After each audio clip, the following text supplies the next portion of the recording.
So over here, you can see that I have uploaded some photos with people in it. And once you do that and give some time to Google Photos, what it will do is it'll recognize similar faces, and you'll be able to actually go ahead and see those faces right here in the people section.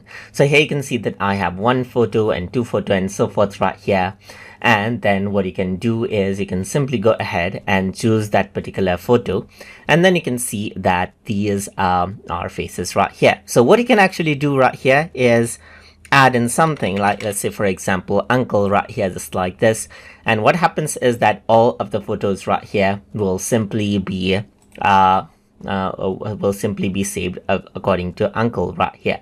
Similarly, you can also go ahead right here and let's say for example, I can go around and say brother right here, just like this. And then what happens is that this will actually be saved right here, just like this. And this is how actually in Google Photos, you can actually go ahead and then just go ahead and let it detect out the faces and then name those so that you can actually go ahead and keep track of them in your overall album in Google Photos.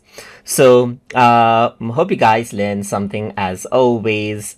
And as always, please like, comment, share, and subscribe.